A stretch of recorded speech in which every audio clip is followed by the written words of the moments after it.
స్త్రీగా ఒక స్త్రీగా అన్నాడు. మరి ఇప్పుడు పురుషుడు అంటున్నా నేను అన్నాడు.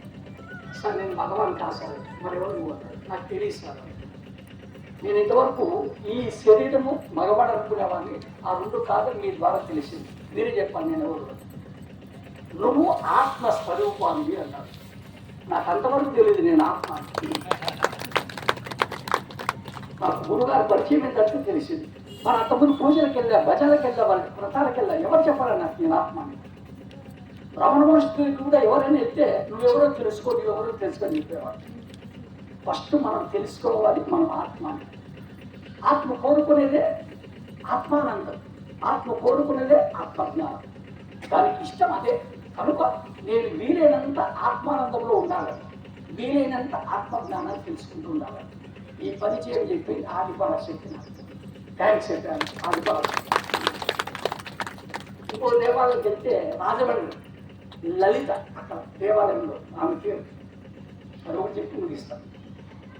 తెలుగులో ఆమె పేరులో మొదటి అక్షరం లా, రెండవ అక్షరం ఇది, చివరి అక్షరం తా, ఫస్ట్ అక్షరం లా.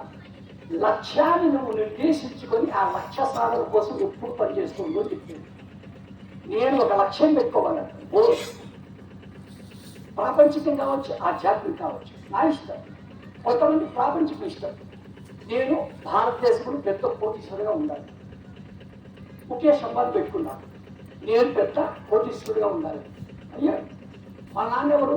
పెట్రోల్ బంక్లో పెట్రోల్ పోసేవాడు, ధీరుభాయ్ అంబానీ. మళ్ళీ ఎవరైనా ఊహిస్తారా పెట్రోల్ బంక్లో పెట్రోల్ పోసేవాడు కొడుకు భారతదేశంలో పెద్ద కోటీశ్వరుడు అయితే అయ్యాడు. ఎందువల్ల ఆ లక్ష్యం పెట్టుకొని అలా ఆయన పనిచేస్తున్నాడు. ఇంకొక ఆయన పేరు నరేంద్ర మోడీ అంటే. నేను కూడా 3 సార్లు ప్రధానమంత్రిగా ఉండాలనుకున్నాను. మన ఆయన ఎవరు? ఛాయ్ అమ్మేవాడు. బజార్లో వెళ్ళి హోటల్లో వెళ్ళి ఛాయ్ తీసుకొచ్చి అమ్మేవాడు.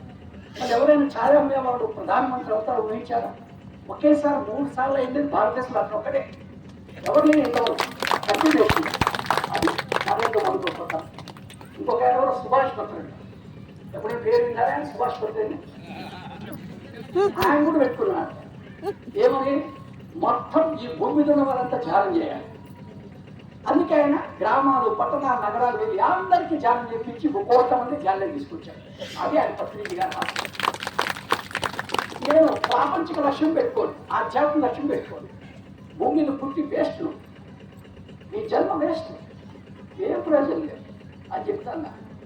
రెండవ అక్షరం లిప్త పాట కాలంలోనే నాలో జరిగే శ్వాస ఆగిపోవచ్చు.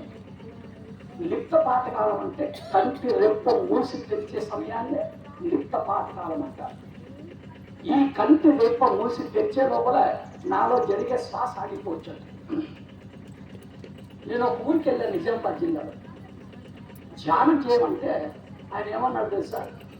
సార్ నేను పొలాన్ని అమ్మకాన్ని పెట్టాను సార్, నా పొలం అమ్మింత ధ్యానం చేస్తాను సార్. ఆయన పొలం అమ్మకాన్ని పెట్టాడంట, పొలం అమ్మింత ధ్యానం చేస్తాను. ఎప్పుడు అమ్ముడు పోతుందంట తెలియదు సార్. 5 ఏళ్ళకు 4 ఏళ్ళకు